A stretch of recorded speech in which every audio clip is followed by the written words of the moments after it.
यहाँ का जल जंगल जमीन खनिज संपदा बेच के पूरा देश दुनिया बिजली देता है, पल सकता है, लेकिन हमारा स्थिति आज ऐसे लचर व्यवस्था का शिकार हुआ है।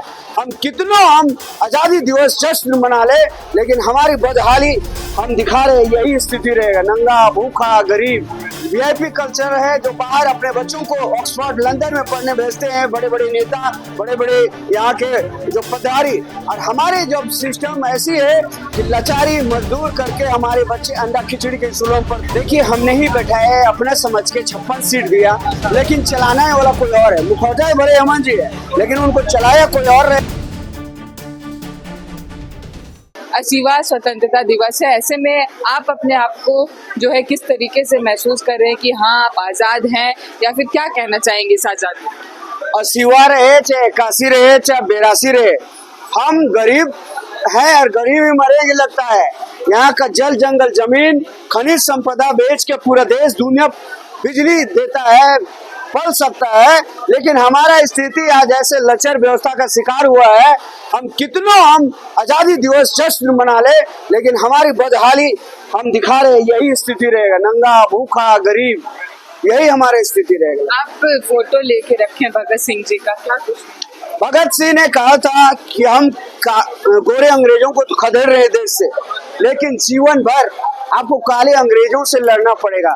मतलब यहाँ की जो समस्याएं हैं उनका इंगित करना था, उनका डायरेक्शन कि यहाँ जो समस्याएं हैं, आज शिक्षा व्यवस्था में असमानता है, वीआईपी कल्चर है जो बाहर अपने बच्चों को ऑक्सफोर्ड लंदन में पढ़ने भेजते हैं बड़े बड़े नेता, बड़े बड़े यहाँ के जो पदारी, और हमारे जो सिस्टम ऐसी है कि लाचारी मजदूर करके हमारे बच्चे अंडा खिचड़ी के सुलों में पढ़ते हैं। हमारी ये है स्थिति, हमारा लचर व्यवस्था की स्थिति है। तो ये है, सिर्फ शिक्षा ही नहीं, आज जातीयता, आज बड़े छोटे नीचे ऊंचे वर्ग, छोटे वर्ग, मध्यम वर्ग, लोगों को एक डिवाइड करके एक प्रकार से लोगों में भेदभाव पैदा करके रखते हैं।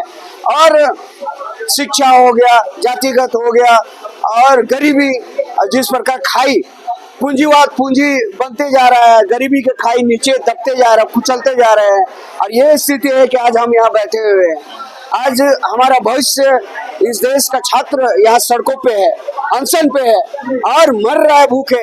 तो ये स्थिति, हमारी व्यवस्था अगर नहीं सुधरी तो ऐसा आज़ादी रोज जाएंगे, सिर्फ हम जश्न मनाएंगे और भूल जाएंगे, और फिर से वही गुलामी और दंश और गरीबी झेलते रहेंगे। जिस प्रकार से आपने आज वेशभूषा रखी है, पत्ते जो है आपने पहने हैं, क्या कारण है, मतलब क्या दर्शाना चाहते हैं? दर्शाना यही चाहते हैं कि आज आजाद देश में तो रहते हैं, लेकिन आज भी हमारी माताएं जंगलों से जब प्रसव पीड़ा होती है तो पहाड़ों को पार करते करते दम तोड़ देती है।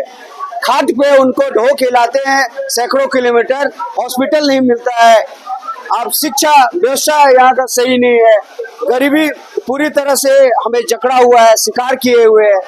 तो ये है हमारी भूखमरी, हमारे राज्य, हमारे देश की हालत, नंगाई, भूखाई, विभिन्न तरह से हम त्रस्त हैं और पूरी तरह से हमें जकड़ा हुआ है। ये डाइन जो असमानताएं हैं और भूखमरी है और शिक्षा में असमानता है। क्या कुछ आखिरी चंद शब्दों में हमारे दर्शकों को क्या कहना चाहेंगे, क्योंकि आप लोग कई दिनों से जो है यहाँ पे हड़ताल पर हैं, लेकिन आपकी ही सरकार है और आपकी ही बात नहीं सुन रही है। आप लोग ने ही उन्हें जो है गद्दी पर बैठाया है, लेकिन सरकार आपकी बातों को अनसुनी कर रही है, क्या कुछ? देखिए, हमने ही बैठाया है अपना समझ के 56 सीट दिया, लेकिन चलाना वाला कोई और है। मुखौटा बड़े अमन जी है, लेकिन उनको चलाया कोई और रहे। ये आजाद राज्य देश में आज भी हम गुलाम है, पैसे भी पहले भी कहा, और अगुआ सरकार करके एक प्रकार से हमें छलने का काम किया जा रहा है। तो मैं कहना चाहूंगा, आप न्याय नहीं दे सकते तो इस्तीफा दे दीजिए, वो भी नहीं कर सकते हैं तो आप जेसीबी मंगा के हम छात्रों को यहीं पर दफन कर दीजिए। हमारी यही अंतिम इच्छा होगी कि हम जिस प्रकार हमारे राज्य देश के लिए बलिदान हुए महापुरुष, उसी प्रकार हम आवाज बुलंद करते करते इसी जगह संघर्ष करते करते अपने आप को दफन कर देना चाहते हैं मारंग बोबके के स्टेचू चरणों तले। और हमारी अंतिम इच्छा है, मौत दे या तो इंसाफ न्याय दे, इस्तीफा दे दीजिए।